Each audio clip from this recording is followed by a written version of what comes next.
Dear viewers, welcome to the weekly roundup. Thanks for joining. I'm making an episode every week, so if you enjoy this, subscribe. Let's dive in, starting with reveals and announcements. Kicking off with the headliner of today, last Epoch, they announced their new patch 0.8.5 named The Depths of Eterra. It launches March 18th and by the looks of it, I don't think it is a big patch to be honest. We're getting 2 new dungeons, which is nice because it also means 2 more endgame mechanics, probably to tweak your characters a little bit. We don't know what they are just yet, these mechanics, but the devs did say they won't be as impactful as legendary crafting. It makes sense because of power creep. Also, these dungeons will be added to the campaign areas and you will be able to enter them during the campaign. I really feel these dungeons should start randomly appearing as well in the monolith to mix up the endgame instead of putting it in the campaign. The campaign isn't interesting ultimately because you run it once per character and these dungeons are designed for endgame, so why not put them into the other endgame systems and hit 2 birds with 1 stone? Add a bit of variety as well, which the monolith desperately needs. I think the devs don't do it because of the technical limitations of static level design, honestly. Still, it means there is a bit more to do around endgame, but I really want to see the monolith be more interesting instead of seeing side content, which this ultimately is. We can expect more out of the patch of course with the arena champions. I can't tell at the moment if this is an arena overhaul, an addition, or maybe even a PvP arena mode. The latter is unlikely given their progress on multiplayer, but if you didn't know any better, this could be a PvP arena mode. The devs made a small roadmap until the release with each day revealing something new. Overall though, this isn't going to be a very impactful patch I think, because 2 dungeons, an arena mode and some smaller overhauls are not significantly impacting the game or the longevity of the endgame. I'm expecting a good time for maybe 20 to 30 hours, at least for me, and then I feel it is waiting for the endgame to get actually interesting.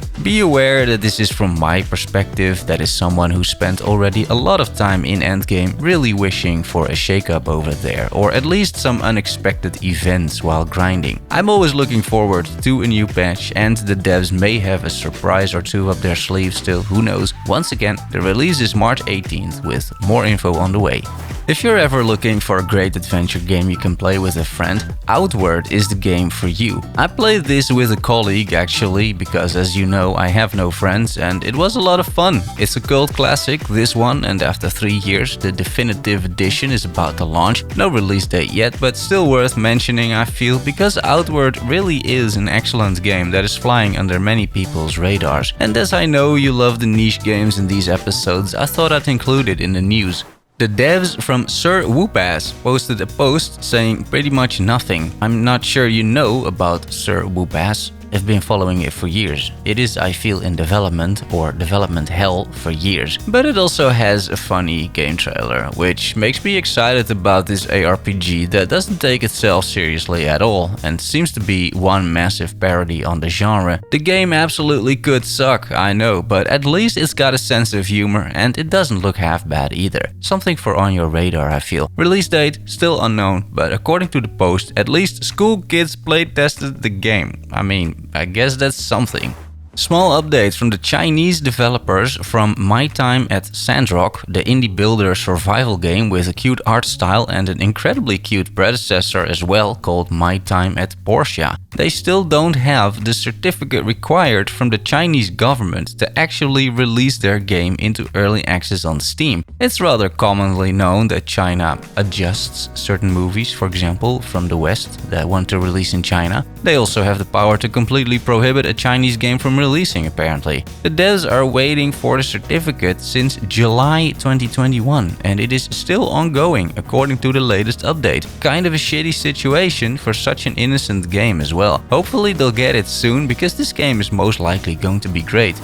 Talking about games being adjusted, Australia did their part as well because Rimworld was banned from the entire country. Because Australia also has a classification committee like China and they deemed Rimworld unworthy because of the way it deals with, and I quote, Matters of sex, drug misuse or addiction, crime, cruelty, violence, or revolting or abhorrent phenomena in such a way that they offend against the standards of morality, decency, and propriety generally accepted by reasonable adults. End quote. That's a good statement, clearly written by a reasonable adult. I just thought this was pretty funny. No further comments from my part.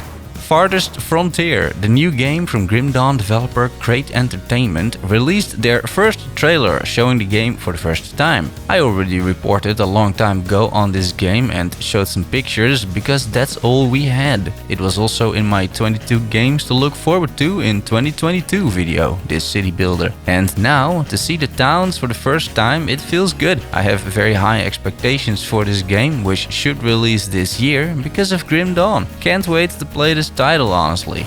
The devs from King Arthur Knight's Tale pulled out the template for game delays, telling us that the game needs a bit more polish until it's ready, that it was a difficult decision, and that they feel it is for the best. The game was supposed to release March 29 and now it releases a month later, April 26. It's totally fine, of course, taking the time to release a decent product, right? Same is true for Forspoken, which was supposed to release in May and will now release in October. A delay of 5 months. The reason? Polish. That's a lot of polish, 5 months. Or maybe Square Enix, the publisher of this one, wants to kill another game prematurely by putting in battle passes and other money bullshit like they did with Babylon's Fall. Let's hope it's actually just polish for this €80 game. €80! It's completely insane. That's a AAA price plus another €20 in the Netherlands.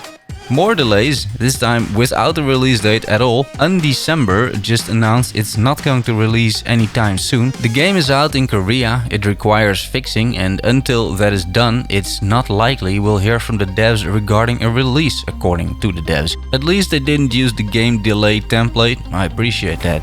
Some sale news, which I normally don't really do, but I feel this is a great deal. Steam introduced the Narrative RPG bundle for around €35, containing 4 games. The detective game Game Deck, post-apocalyptic sci-fi CRPG Encased, the beautiful indie pixel art ARPG Children of Morta, and the game I don't know called Beautiful Desolation. Great opportunity to add some solid hours of gameplay into your library if you enjoy narrative-driven games. Proceeding with the Patch Plaza, bringing an overview of patch news. Liberté, the French Revolution-inspired mix between an ARPG and a deck builder, released a new endgame update. Bliss curses are making their way into the game, adding extra difficulty to the game. This is not unlike Curse of the Dead Gods, for example. There are 4 curses described in the post and much more in the actual game. 1. Curse of the Leeches. Enemies restore 30 health when they damage a player. That's their entire health pool most of the time. 2. Curse of the Tower. Enemies can only be damaged from the back. Holy moly, this is going to be annoying as hell, by the way. 3.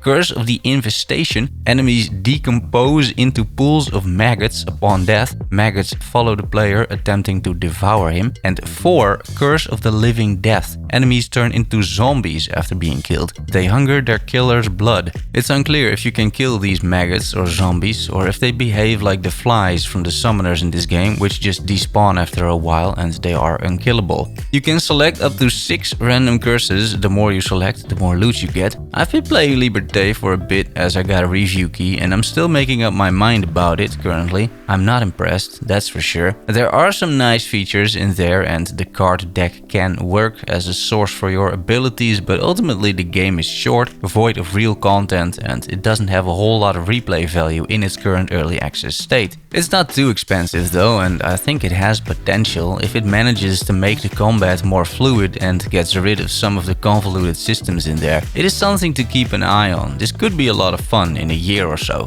Then, releases. First, a quick look at the games that released last week. Young Souls sits at a 79%, but very few reviews, so I don't think this title is performing too well. And then Core Keeper, the co-op sandbox adventure game. People are absolutely loving this title. 93% user rating on Steam with almost 1,000 reviews. This is quickly becoming an overnight success, especially for an early access game. Upcoming releases then. I'm gonna first list 2 small games made by indie devs. I have very little info about these games, but at least they have a trailer, so you know. First up, Tunic, releasing March 16. Explore a land filled with lost legends, ancient powers and ferocious monsters in Tunic, an isometric action game about a small fox on a big adventure. Doesn't this look cute? It's like Zelda with a fox. I thought this looked pretty cute, ladies and gents. Then, Onde, releasing March 17. This is quite something. It has smooth, intuitive puzzle platforming, ethereal, adaptive soundscapes for, you know, when you had a few mushrooms or something, a meditative experience like far-changing tides, a world filled with wonders and elegant abstract artwork. This all sounds pretentious as hell, but if this is something you enjoy in indie games, which I actually kind of do, then go for it. I can't imagine this being too expensive. Finally, Black Geyser Couriers of Darkness leaves early access on March 17th as well. Black Geyser is an isometric party-based fantasy RPG inspired by genre classics. Recruit characters with unique personalities and explore a land ravaged by civil war and a mysterious curse of greed. Your choices, good or evil, will decide the fate of the kingdom of Emerald. It went into early access half a year ago, and now, 19 updates later, it is time for a full release. Current Steam rating sits at 76%, so this should be decent enough. Time for some personal updates. What have I been up to? No more Path of Exile pretty much. That is over for this league. I dove back into Cyberpunk 2077, started a new character and played the new 1.5 patch. The game has improved a lot and I am enjoying the new gig system with gradually increasing the number of gigs available, the new apartments you can rent, and the fact quests are more rewarding and cars are a bit cheaper. It's still one of the best games I have ever played, honestly, and if you can run it, I definitely feel it is a fairly safe purchase these days. Most bugs are gone, I haven't really encountered any issues, it just runs like a charm and it's simply an amazing game. I've played Far Changing Tides as well for a few hours. It is once again a masterpiece, there are really no other words for it. What a great game, a big recommendation to anyone who likes the serenity of indie games, a small sense of adventure, beautiful soundtracks and carefully handcrafted backdrops. An absolute joy to play this one. I might still make a video about it, explaining a bit more in detail. As the Netherlands is basically completely opened up, I've also spent less time gaming. I visited plenty of bars again, which isn't too relevant for you as it doesn't add to any content for this episode, but I'm doing a lot better in real life, which is worth something too. The depressing lockdown has ended, the weather is nice and it seems life has started again. And that's it. If you have any questions or remarks, put them in the comments below. I hope you enjoyed the video, and if you did and you want more like this, consider liking the video or even subscribing. Thanks for watching and for making it to the end. Love you all, see you soon, bye bye.